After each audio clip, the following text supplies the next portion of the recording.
With WrestleMania 42 on the horizon, Seth Rollins is back in the gym as WrestleMania is right around the corner, which is leading many to assume, many to think that Seth Rollins will be fully ready and willing and able. He is anticipated to wrestle at WrestleMania. However, it will not be against Braun Breaker in what was supposed to be one of the standout matches, one of the matches that was supposedly going to steal the show now that Braun Breaker has went down with an injury, with surgery. Braun Breaker is going to be gone from anywhere from 6 to 12 weeks, so it doesn't look like he will be back in time unless he has that remarkable ability like John Cena to come back weeks and weeks ahead of schedule. But ladies and gentlemen, beyond that, we have a lot to cover. We have a lot to get into. There is a belief that WWE may have dropped the ball on Bo Dallas and the Wyatt Six. Your thoughts, your comments, and your opinions on the Wyatt Six faction, their tag team, their partnership. What do you think about the Wyatt Six and World Wrestling Entertainment? The Inspiration, who were in WWE, then they went to TNA, and now they have signed with AEW. Now with the Inspiration and AEW, will that really truly end up being an inspiration of things to come for All Elite Wrestling? Will it pump up the ratings, the merch sales, the viewership, the ticket sales? What will the Inspiration add to AEW? Your thoughts, your comments, your opinions, and your emotions on all of that. What we know so far about WWE changing plans, pivoting for the Beast Incarnate Brock Lesnar at WrestleMania 42, the showcase of Immortals. Remember to like, hype, subscribe, click the bell, and turn on all notifications. At first, it was going to be Brock Lesnar versus Obafemi. Then it was going to be Brock Lesnar versus LA Knight. Those were the two matches that were being talked about. Those were the two matches that were going to be on the table. Viewers, fans, and subscribers. But it seems like we are going to be dealing with a whole bunch of different matches as the entire script, as the entire card for WrestleMania has been crumbled up, thrown away, and the WWE is going to be forced to once again pivot and go into a completely different direction as it concerns WrestleMania 42. But since we cover you with the latest WWE news, the breaking news, the WWE rumors, we are going to give you the specialty. We're going to make you fixated because we got massive backstage updates as it concerns Monday Night Raw right here on Sean's View Entertainment. Now let's get right into it without wasting any more of your valuable time. What I am hearing is that for Raw tomorrow night on Netflix on Monday night is that the entire creative vision from now going until 2027, but let's just look at right now. Let's not go too far into the future here. Is that the entire creative vision, and I'm not talking about the vision that Seth Rollins was once a part of, that he was kicked out of his own group. Seth Rollins no longer in his own group that he formed, that he put together. The future of Monday Night Raw could be very much dire. May not be as safe as you once thought. May not be as strong as the strategy that Netflix is making us try to feel or look into. What I'm hearing is that the entire creative vision for 2026, everything that Triple H has been building towards, is currently being scrapped. Yes, indeed, ladies and gentlemen, scrapped. You heard me. Scrapped. Now, we aren't talking about creative tweaks.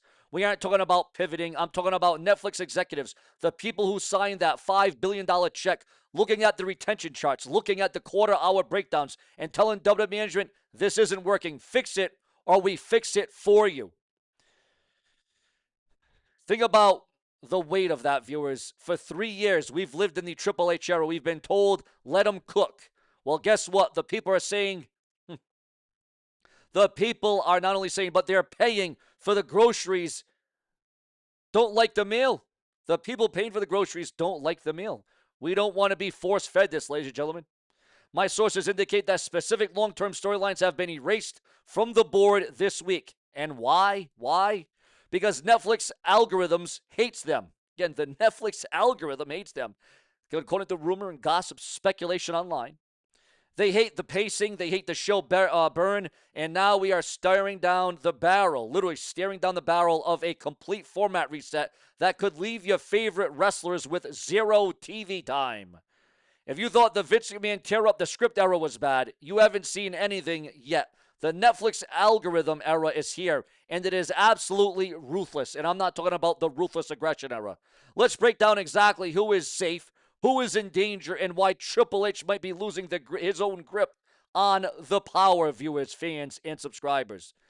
Now, stick with me here because I need to explain the business reality so you understand why this is happening.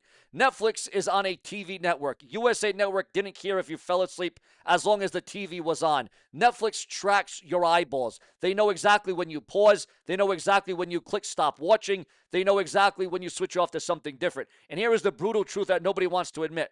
The Triple H style of long 20-minute talking segments is causing a massive drop-off on streaming, as well as rematch after rematch after rematch. No stakes, no reason, and no rhyme why this match is happening. Why are we seeing it again? Why are we getting put through this yet again? It's the matching. It's the pacing. Now, viewers, the data doesn't lie. When a wrestler stands in the ring for 15 minutes, monologue, the TikTok generated clicks off. They go watch something else. To Netflix, that's a failure. So the mandate coming down allegedly is faster, louder, and shorter. Imagine telling an artist like Gunther, hey, you can't have a 25-minute classic anymore. You have 8 minutes. Go. That's what we are looking at. The art of wrestling is being terminated by the science of retention. I want to ask you guys this in the chat room, and I want you to be honest with me right now here on the unapologetic, brash and brazen Show and View Entertainment. Do you find yourself skipping segments on Netflix? Yes or no? What about rematch after rematch after rematch? Let me know because you might be skipping. Let me tell you something. Your skipping might be the reason that this panic is happening. This brings us to the most dangerous part of the story. Triple H, Paul Levesque. If Netflix is demanding these changes and Triple H wants to keep his cinema style, who ultimately wins? Come on, we know who wins. The money wins, always. The green always wins. And remember, to give Show and View Entertainment, to make me stay and remain on this YouTube, I can't do this alone. Without you, there is no Show and View. Like, comment, subscribe, click the bell, and turn on all notifications. There are rumors of a heated exchange regarding the formatting of Raw heading into WrestleMania 42. Triple H wanted to stay the course. Netflix reps reportedly said the numbers don't justify it. This means that Triple H is being overruled somehow in some way in his own creative room, and that is a very slippery slope. Once you let the network dictate the booking, you aren't a head of creative anymore. You're just a frantic writer trying to pleasure a corporate algorithm like Netflix. And here is the scary part, ladies and gentlemen. If Triple H can't adapt, if he refuses to turn Raw into a fast-paced clip show, does Netflix ask for someone who will?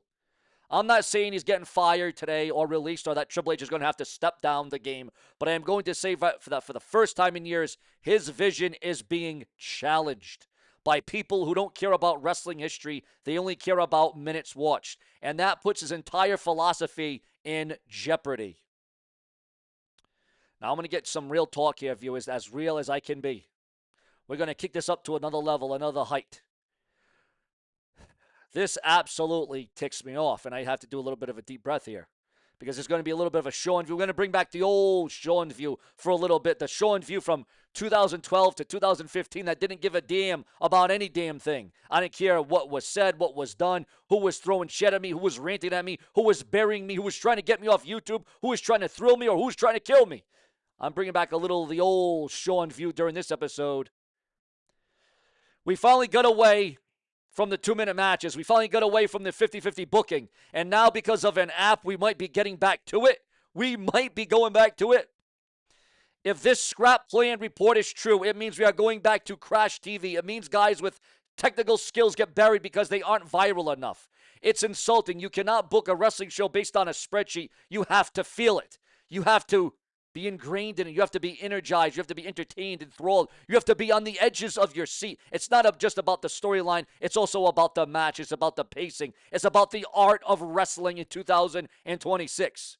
And if you can't feel it, well, then where is the vibe? Where is the aura? You have to make a statement. You have to give people a reason to watch. You have to stitch it throughout the whole entire night. Why is it when we get a Raw with a Brock Lesnar or John Cena, who's now retired, I get it, I understand retired, but why back then when you had the Ortons, the Cenas, the Undertakers, the Shawn Michaelses, the Triple H's, you featured them, and I'm talking part-timers like The Rock, even back when Shawn Michaels was a part-timer. Why did we only see these top guys once during a 2 or 3 hour show? Why didn't you, again, like when Brock Lesnar used to show up, right, when he was part-time, well, he's still part-time. But he might be even more part-time now. But remember when Brock Lesnar used to show up, or a specialty star used to show up, a Stone Cold, a Hulk Hogan, a Bret Hart, a Ric Flair, whoever, Shawn Michaels, whatever legend, whatever Hall of Famer, whatever pastimer. Why would you only have them shown once during the entire show? You either have them come in at the beginning or the end, and that's it. You don't see them ever again. That's it. Like, really? What kind of booking is that? You want to talk about ass backwards. So, if they erase the slow burn stories, they will kill the payoff. You think Cody finishing the story would have worked for in a 30-second clip? No. You needed the struggle. You needed the time. But Netflix doesn't care about the struggle. They care about the scroll. And if WWE becomes just another content farm for scrolling addicts, then the soul of the business is dead. Metaphorically speaking, of course, it's hollow. Again, just metaphorically speaking. It's simply empty, and I refuse to pretend if it's good just because the production value is high. So who suffers? Who gets erased in this new format? It's the mid-card. It's the workhorses. If the show needs to be all killer and no filler, these guys on the roster, you know, the Illinois Dragunovs, the Pete Dunnes, the Gunthers, they're in trouble. If you can't cut a promo that goes viral on TikTok in 15 seconds, you might not make the show. We could be seeing a roster purge, not a firing spree, but a creative purge where talented guys are just left off the show for months because the algorithm doesn't like their face. That is absolutely terrifying. And don't think that the main event is safe either. If the numbers dip, Netflix will demand The Rock. They will demand legends. And your current full-time stars will be pushed aside instantly. However, we are WWE without AJ Styles retired, John Cena retired, Goldberg retired, The Undertaker retired, Shawn Michaels retired, Triple H forced to retire due to heart issues. Boy, I'll tell you what, how many legends and Hall of Famers can you keep going back on? Hulk Hogan? Dead. The Ultimate Warrior? Dead. Macho Man? Dead. Roddy Piper? Dead. King Kong Bundy? Dead. I mean, you want to talk about the personalities. You want to talk about the ones that drew. You want to talk about the heroes. You want to talk about the villains. You want to talk about the heels. You want to talk about the bad guys, the good guys. You want to talk about superstars of today matched up to the superstars of yesteryear. Let's not even start with that. Look, I hope I'm wrong. I'll be honest with you, viewers. I hope I'm damnly well wrong on all of this. I think that this is just, and I hope that this is just a rumor.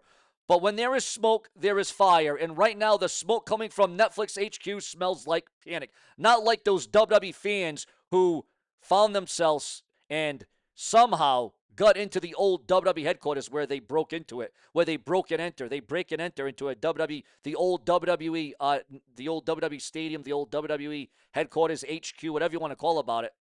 But the plans are being rewritten for Raw. The script in the trash. The vision is being challenged. And the reality of Monday Night Raw is changing right before our very eyes. I want to know your take. Does Netflix have too much power? Drop a comment. And if you want the truth, not the PR spin, but the actual truth about what's happening behind the scenes, and if you want it around the clock, remember to hype, like, comment, click the bell, subscribe, and turn on all notifications. Make sure you are subscribed to the channel, as I say multiple times a day. I am Sean's View Entertainment.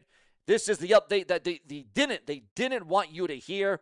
But Sean Entertainment will have no fear because I am here for the viewers, the fans, the subscribers. I am here to influence you. I am here to lift you up. I am here to drag you out of that hole from going down that rabbit hole.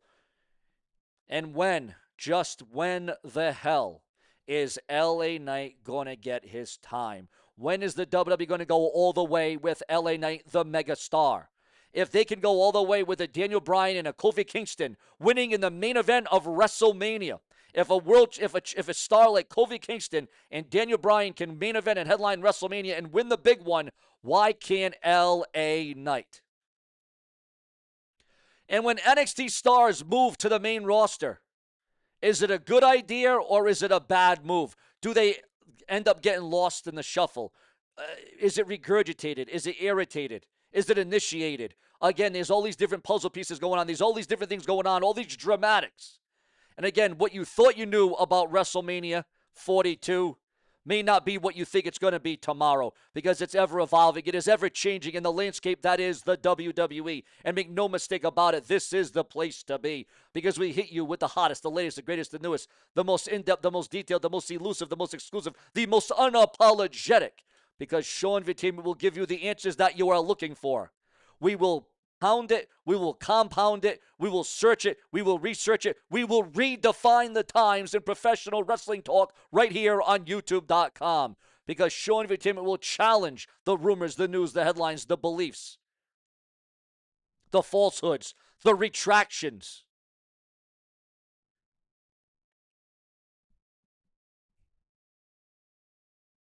Also, breaking news on Matt and Jeff, the Hardy Boys. Again, this is why we do multiple videos a day, because we have multiple updates.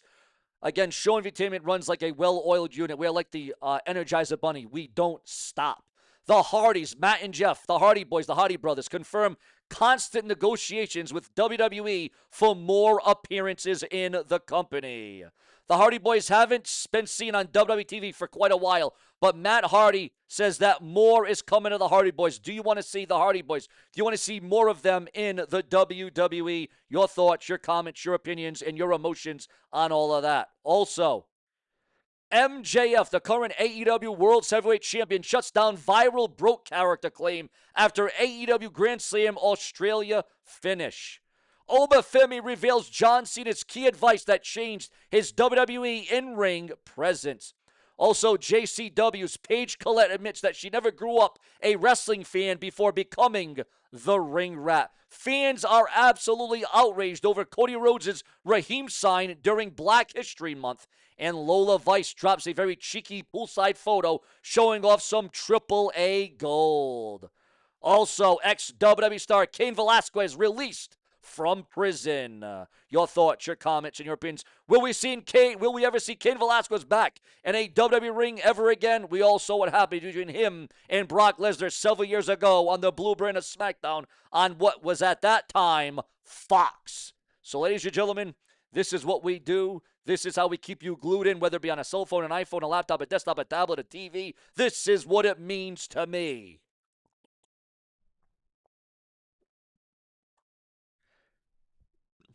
You're going to want to strap in tight. You're going to want to put on the belt buckle. You're going to want to make sure that it's fastened tightly, because it's going to be a hell of a bumpy ride. There's going to be a lot of slopes, a lot of swerves, a lot of curves. Hell, there's going to be a lot of detours on the road to WrestleMania. And you know what? It is called WrestleMania 42 this year. WrestleMania 42, that name, that number. It's very pronounced, WrestleMania 42, because we could have 42 different changes with 42 different reasons, with 42 different creative variables on the road to WrestleMania. Subscribe for more deep dives like this multiple times a day, where we will always drill you the way it was supposed to be. Subscribe.